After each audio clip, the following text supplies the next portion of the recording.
So the way I see it, it almost seems like the United States and the world in particular is in chaos, and I'm sure every generation feels that way. But it seemed to come to a bit of a head when we elected Donald Trump as president back in 2016.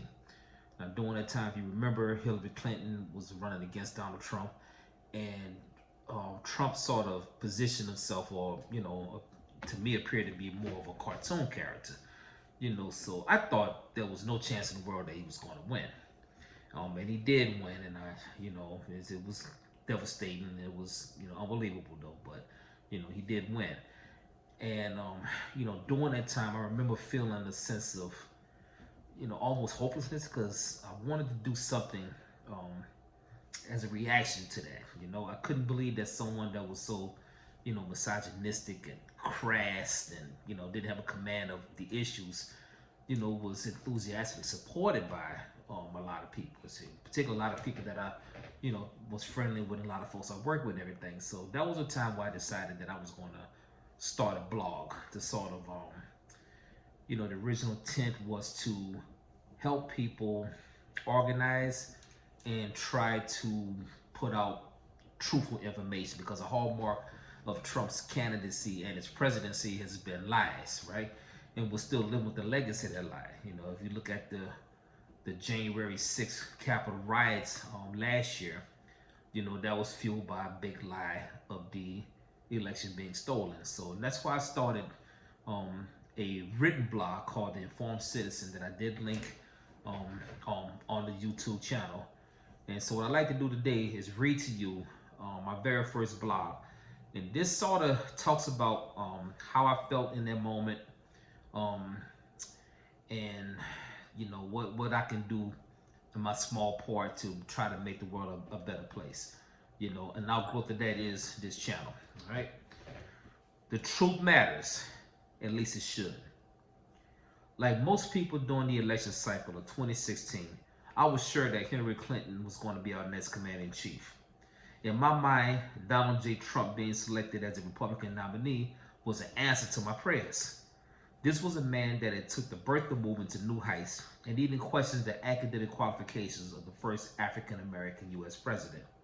He conducted himself in a crude and insulting manner during the primaries, and to say he played fast and loose with the facts would be another statement. He insulted veterans, minorities, the disabled, and women. I felt certain that a nation that elected an African American twice to the White House was ready to send to Washington its first female president. I especially felt confident of it in the wake of released audio of the soon-to-be president openly bragging about sexually assaulted women. I asked myself, how can a guy that insulted every important voting demographic get elected? I was confident that Clinton would win, and I would have bet my life on him. All of that optimism and hope came to a screeching halt on November 8, 2016, watching the early results trend in Trump's direction and never turning back filled me with a sense of disbelief and angst. All of the nearly impossible scenarios that I and others thought Trump needed was slowly coming to pass. My initial feelings of shock and despair finally turned to that of grudging acceptance. Hillary Rodham Clinton, the lady I thought was a shoo-in for the presidency, lost. Donald J. Trump was a president-elect, and America had just entered a strange new age of politics. In the immediate days following the election, there was no shortage of questions and theories of why the seemingly impossible happened. Political pundits offered a slew of reasons, ranging from the ineffectiveness of the Clinton campaign to the genius of the Trump message to the ignorance of urban America regarding the plight of rural white America. Whatever reason history decides is the right one, the point that has asserted itself to me is the fact that the truth has somehow become a victim in our political discourse. Concurrent to that fact is the undeniable failing of journalism. When I was a little boy, CBS, NBC, ABC, and PBS seemed to be the standard bearer of news. I had the impression that the news was largely vetted and generally accepted as true. Whether you were a Democrat or Republican, there was an agreed upon set of facts that most reasonable people didn't dispute. After serving some time in the Army, I became interested in politics again. The election of George W. Bush fascinated me to no end, and around that time I started watching Fox News and shows like The O'Reilly Factor. I also started listening to right-wing radio, and from that I quickly began to understand the concept of bias in reporting. I figured out which programs had a conservative bent and which ones were more liberal leaning. In 2008, with the election of Barack Obama, my ideas of political leanings and biases were completely blown away. A candidate that I admired and wanted to emulate was called the most vile and disgusting things I ever heard a president call. The fact that these things were said about Obama wasn't the issue. The issue was the fact that the news media, and I put quotes around the word news media, gave credence to the most ridiculous of these claims. President Obama is an American citizen, and yet news outlets treated claims of him not being so as credible. When Governor Palin suggested that Obamacare included death panels, the news treated that as a legitimate concern. When it was suggested that the president was a Muslim, the news treated it as an assertion that should be respected. There was a time when the news industry was not as profit-driven as it is now. It seems now that the truth is a lesser priority than ratings. The need to be sensational first is more important than being accurate, because above all, ratings trump everything. This is only being exacerbated by the simultaneous rise of social media being many people's primary news source. Everyone with a Facebook or a Twitter account is now effectively a broadcaster. Everyone now is a broadcaster with no journalistic imperative to verify and vet what they publish. The state of being is not good for our democracy, and I believe that this is unsustainable. When politicians lie, and those lies are allowed to fester and grow, then no one benefits. Science, reason, and facts should always drive policy, not half-truths and misinformation. Science has proven for decades that vaccinations save lives. If our elected officials don't respect the science of vaccinations and don't provide the funding for them, then people will die. And mind you, I wrote this in 2016 when Donald Trump won. This is before the pandemic even started, and we were talking about, anti-vaccine people even then. Right? All right, so, politicians, we continue to not address this problem because elected officials don't respect the science of climate change, then we run the risk of doing irreparable harm to our world. Politicians suggesting that we ban flights to countries with certain disease outbreaks does not actually prevent those diseases from spreading around the globe and potentially harming Americans. No one benefits from ignorance and willful stupidity. Ultimately, I feel it is the fault of the citizens for electing individuals like this and not holding them accountable in subsequent elections.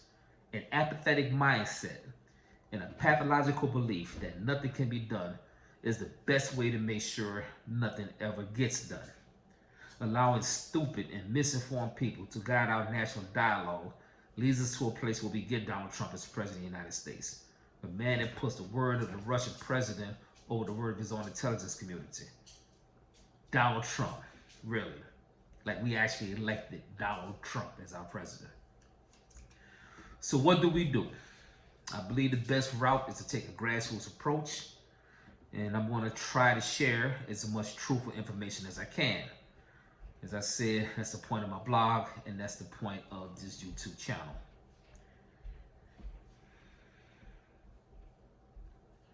I'm going to try to not be insulting to people that, do not agree with me. I'm going to vote. I'm going to encourage others to vote.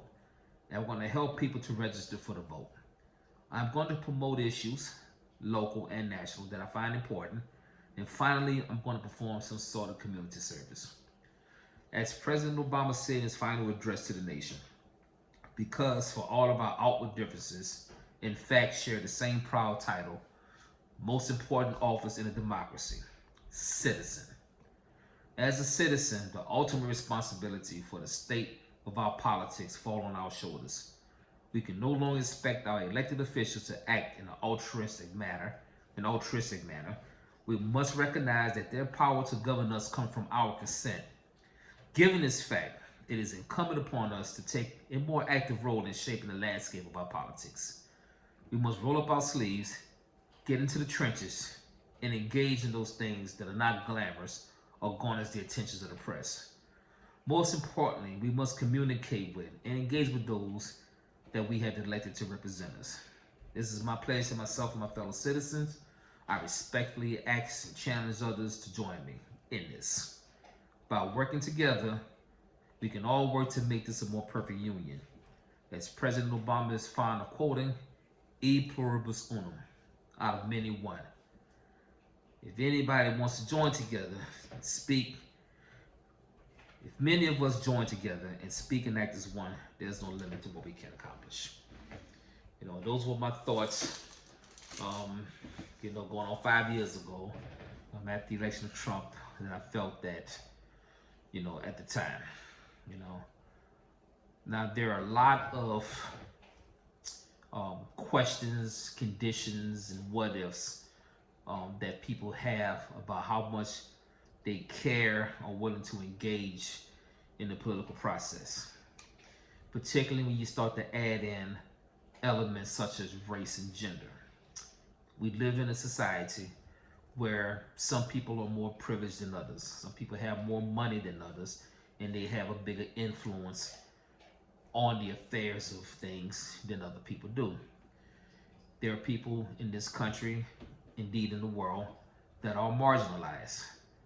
However, we can't take those stratifications of society as a reason not to act. We live in a world today where misinformation, where lies, where manipulations of messaging is used, either intentionally or not, to cause harm. Take the COVID-19 pandemic that we've been dealing with for the past couple of years.